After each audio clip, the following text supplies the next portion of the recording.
Hello everyone and welcome to a chatty sewing catch up where I'm going to talk about quilted jackets again, I know, but also what I've been up to and what I'm planning, so stick around.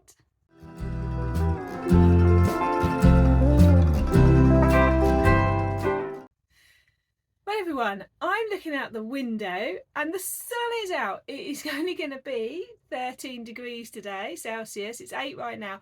It was pretty cold last night, so I still have my jacket on from popping out this morning, and I'll tell you why. Because the person I live with has deemed that we cannot put the heating on till the 1st of October. So I'm not sure we're going to get there, but right now I'm in my jacket. Once I start moving around, doing some housework, the sun is streaming in, should be okay. But I've told him we've got a guest this evening. If it's cold, the heating is going on. He's horrified by the thought, but I'm not putting up with it.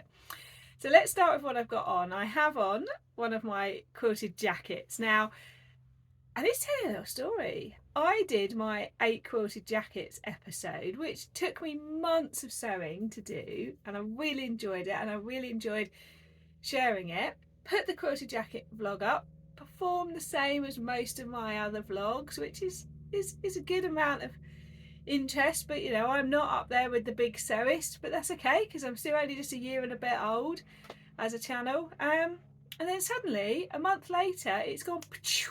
So hello, if you're one of the people that found me via the quilted jacket episode, it's had nearly 30,000 views. I can't believe it. None of my others have had that, but I hope that it's brought more lovely people into our little corner of the internet, and I've had some brilliant comments from it. And somebody warned me that when you get a lot of views you can get some unkind comments. I've only had one, which was someone complaining that they wish I'd put in like the chapters. I wish I had time to put the chapters in too. When I get a chance I do go back, but if you don't know, I do work full time and I do juggle lots of things, and people sometimes worry that I do too much, but honestly I'm enjoying it all. While we're at it, I thought I'd give you a little life update. Good news, the person in my family who is in ICU last week moved into a straightforward hospital ward, and then within 5 days they sent her home. So that's great news, and I thought that I'd let you all know that. It does feel right now that life might be settling down a little bit. I like a mundane, quiet life. I don't know about you out there, lovely people, but I do. So let's hope we're going to get some of that. So the jacket I'm wearing is one of the 8 I made for the quilted jacket vlog, and it is one that I have worn a lot. So I'm just going to say a little bit about it in a second, but I thought I'd update you because I did ask for thoughts on what to do with my quilted jackets that I'm not going to wear. The raglan sleeve one, which is the closet core parchment, has found itself a new home from somebody at one of my socials who's going to finish it, and it suits her brilliantly because she's got broader shoulders than me. There is 2 more that I am working out where they should go. Both of them are slightly unfinished. So the decision is, do I finish it and then donate it to one of the wonderful charities people suggested, or do I give it away partly finished to another sewist who can finish it? So we'll talk about those more another time. Now I've got this on today with jeans and a jumper that protrudes underneath. So I will put I'll move over here a minute. I'll put in here a full outfit shot / video.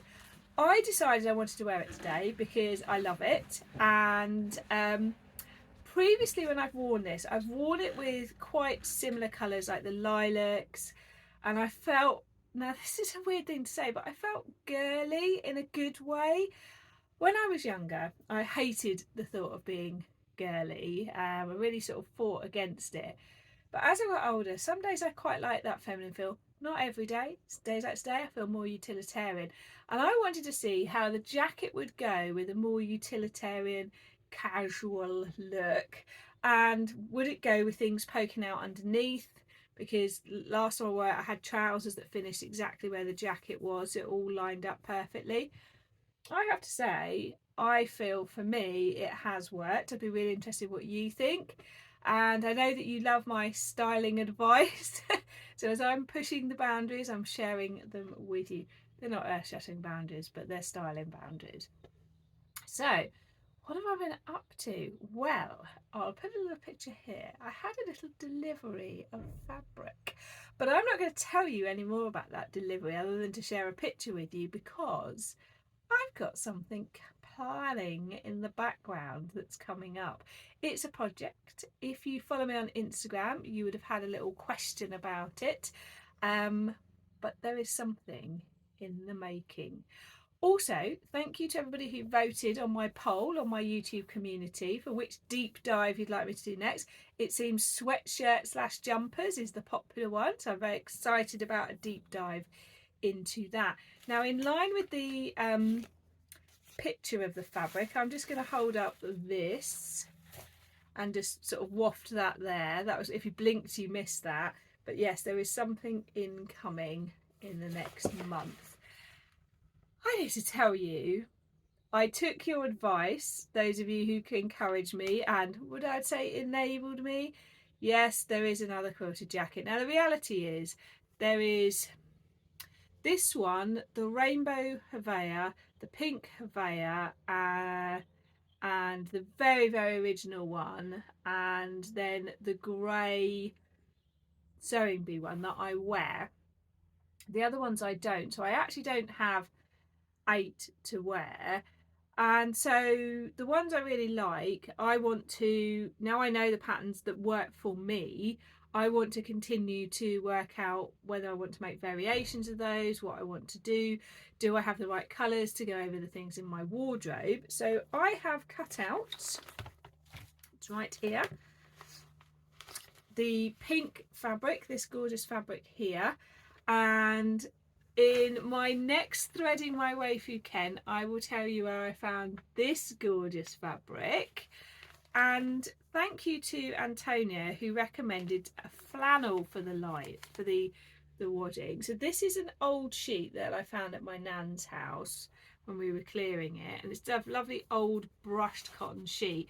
And I think the lovely Antonia said that if you do something like that, it makes it thin, so you get that snuggliness, but it's not such a thick jacket. And I thought, a light jacket.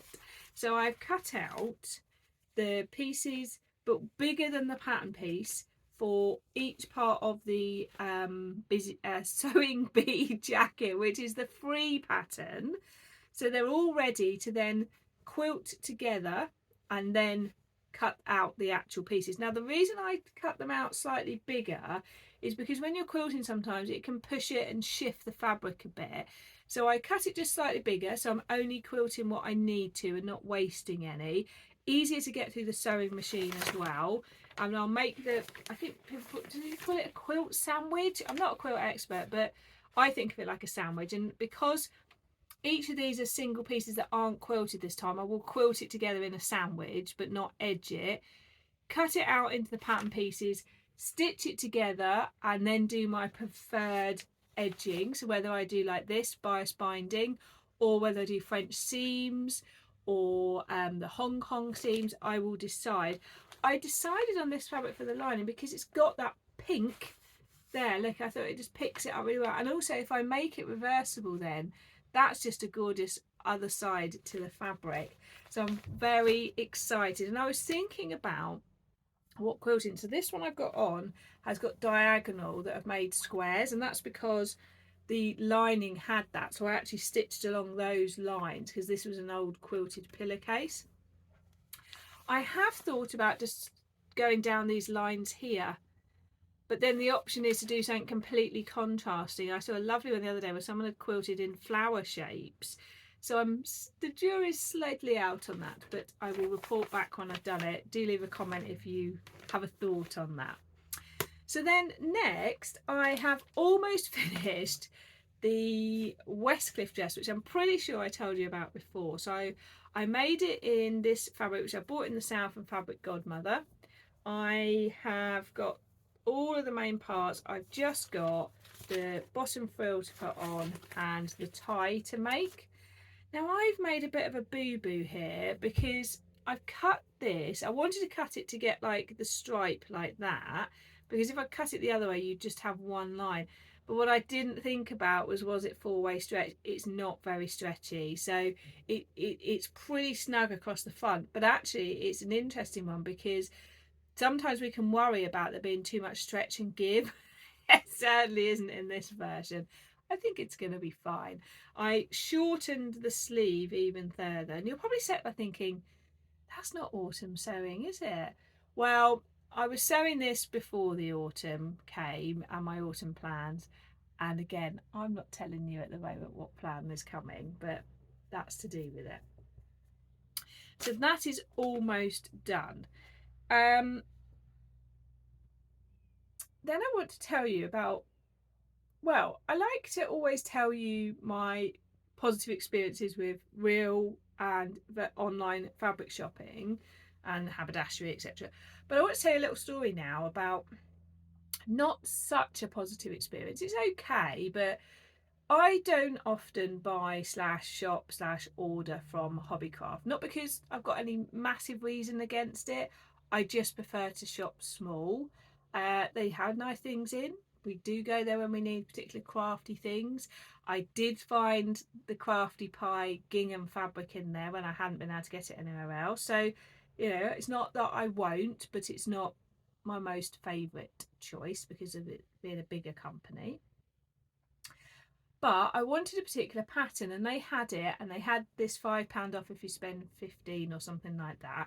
So I thought, okay, I'll get the pattern and I'll get myself a little bit more of the Crafty Pie jersey because I made the travertine in it, but I actually thought I want just a top in it as well.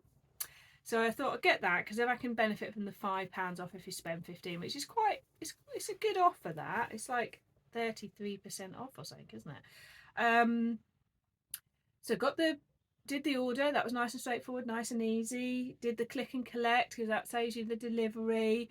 Got the email, told me to go and collect it. Went there this morning, collected it, and it is a 25-minute drive from where I live, so it's not around the corner. Got the parcel, looked in the parcel, where's the pattern? So I went back to the till and said, I'm really sorry, the order is 2 items here, I only got 1 of them here. And then I noticed on the front of the parcel it said 2 of 2. I said, oh, I think there might be another parcel in your stock room. So out pops, comes back, says, I'm really sorry, sometimes this happens where one parcel will arrive and the other one will arrive at another time. And I'm like, but it says the order is ready to collect, not part of the order, not partial order, the order.